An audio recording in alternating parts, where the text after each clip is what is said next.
Hi friends, welcome to Fino spicy kitchen. இன்றைக்கி நம்ம சேனலில் ரொம்பவே டேஸ்டான நம்ம ஊர் ஸ்பெஷலான திண்டுக்கல் சீரக சம்பா மட்டன் பிரியாணி தாங்க பார்க்க போகிறோம். திண்டுக்கல் சைடு வந்தாலே ஒரு தடவையாச்சும் நம்ம இதை சாப்பிடணும்னு கண்டிப்பாக நினைப்பீங்க. அந்த டிஷ்ஷை இன்றைக்கி நம்ம எப்படி வீட்டிலேயே செய்யலான்னு பார்க்கலாம் வாங்க. ஃப்ரெஷ்ஷான மட்டனை நம்ம க்ளீன் பண்ணி எடுத்துக்கலாம். 1/4 டீஸ்பூன் மஞ்சள்தூள், 1 டீஸ்பூன் இஞ்சி பூண்டு பேஸ்ட் சேர்த்து 2 கிளாஸ் தண்ணி சேர்த்து குக்கரில் 3 to 4 விசில் எடுத்துக்கலாம்.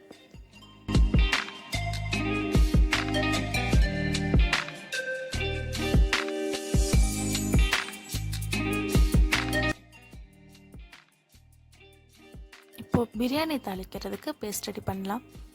கொத்தமல்லி, புதினா, ஒரு பச்சை மிளகாய், 10 to 20 சின்ன வெங்காயம் எடுத்து பேஸ்ட்டாக அரைச்சி வச்சுக்கலாம். இப்போது குக்கர் நல்லா சூடானதுக்கப்புறம் 3 டீஸ்பூன் கடலெண்ணெய், 2 டீஸ்பூன் நெய் சேர்த்துக்கலாம்.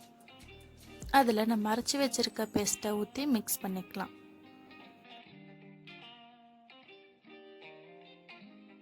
கொத்தமல்லி, புதினாவும் சேர்த்து வதக்கிக்கலாம்.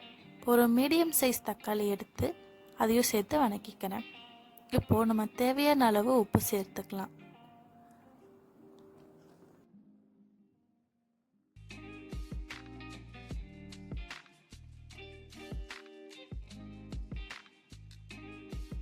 பிரியாணிக்கு எப்போவுமே நம்ம வீட்டில் செய்கிற மசால் பொடி மட்டும்தாங்க சேர்க்கணும். நான் வீட்டிலேயே அரைச்சி வச்சுருக்க மசால் பொடி 2 டீஸ்பூன் சேர்த்துக்கிறேன். அது கூட 1 டீஸ்பூன் வரமிளகாய் பொடியை சேர்த்து வதக்கிக்கலாம். இப்போ ஒரு 3 டீஸ்பூன் தயிர் சேர்த்துக்கிறேன். அது நல்லா வதங்கட்டும்.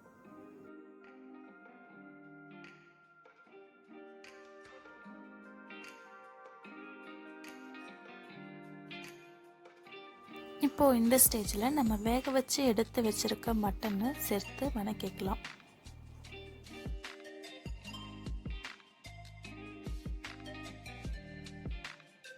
இப்போது இதில் நான் வேக வைக்கும்போது ஊற்றிருக்க 2 கிளாஸ் தண்ணி, அதை மட்டும்தான் இந்த பிரியாணிக்கு இப்போ சேர்க்க போகிறேன்.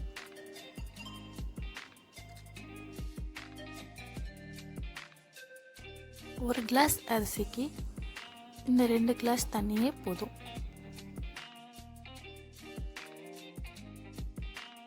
இப்போது இந்த தண்ணி நல்லா கொதிக்கிற ஸ்டேஜில் நம்ம சீரக சம்பா அரிசியை வாஷ் பண்ணி போட்டுக்கலாம்.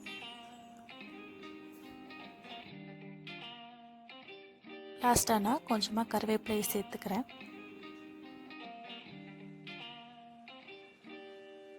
இப்போ இதை மூடி வச்சு 2 விசில் எடுத்துக்கலாம். அவ்வளோதாங்க, நம்ம சீரக சம்பா மட்டன் பிரியாணி ரெடி ஆயிடுச்சு. கண்டிப்பாக அதை செஞ்சு பார்த்துட்டு எப்படி இருந்துச்சுன்னு கமெண்ட்டில் சொல்லுங்கள். இந்த வீடியோ உங்களுக்கு பிடிச்சிருந்தா லைக் பண்ணுங்கள், உங்கள் ஃப்ரெண்ட்ஸ்க்கு ஷேர் பண்ணுங்கள் அண்ட் சப்ஸ்கிரைப் பண்ணுங்கள். தேங்க்ஸ் ஃபார் வாட்சிங்.